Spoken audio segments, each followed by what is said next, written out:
যোৰহাটৰ বৰিগাঁও আৰু ৰয়েল ৰোডৰ সংযোগী ৰেলৱে দলঙৰ তলত ভোগদৈ নৈত এটা মৃতদেহ উদ্ধাৰ হোৱাত উক্ত অঞ্চলত চাঞ্চল্যকৰ সৃষ্টি হৈছে।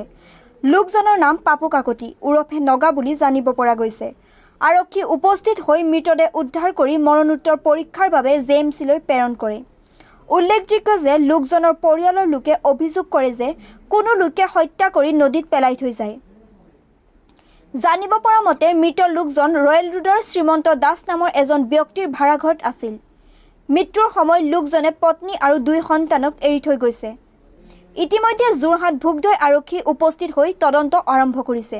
6:30মান বজাত এইখিনিতে গম পাইছোঁ। মোক মানুহ এজনীয়ে গৈ কৈছেগৈ যে তোৰ ভাই এটা পৰি আছে। মই ভাবিছোঁ নগা কোন হয় নাজানো। মই আহি দৌৰি চাইছোঁ, এই পানীখিনিয়ে শিলটো অকণমান আঁতৰলৈ গৈ পৰি আছে। মই দাঙি আনি এডোখৰত থৈছোঁহি। কিমানমান টাইম? 6:30মান বজাত পৰি আছে।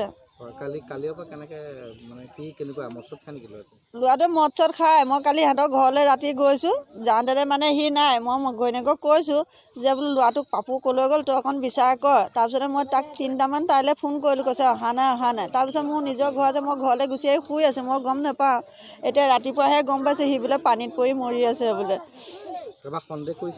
নাই কৰা, সন্দেহনো কাক কৰিম, সিহঁতিহে জানিব এতিয়া কাৰ প্ৰতি দুশ্মনী আছে। মইতো গম নাপাওঁ, মই বেলেগে থাকোঁ আৰু সিহঁতিও বেলেগেই থাকে। নাজানো, ঘৈণীয়েকেহে জানিব কিমান টাইমত ওলাইছে। মই এনেই 8:30 বজাত মই সিহঁতৰ ঘৰলৈ গৈছোঁ, তেতিয়া সি নাইকিয়া। কেতিয়া ঢুকালে মানে মই এতিয়া ৰাতিপুৱা মই ৰিচেণ্ট গম পাইছোঁ। আপোনাৰ নামটো কি? ল'ৰাটোৰ নাম পাপু কাকতি। আপোনাৰ নাম? মোৰ নাম মনা কাকতি। তাৰ বাপেকৰ নাম কি? গংকেশ্বৰ কাকতি। মাকৰ নাম? চিনেমা কাকতি। কি কৰে ল'ৰাটোৱে? ল'ৰাটোৱে মিস্ত্ৰী কাম কৰিছিলে। যোৰহাটৰ পৰা নেকিব আহমেদৰ ৰিপৰ্ট, তৰংগ লাইভ।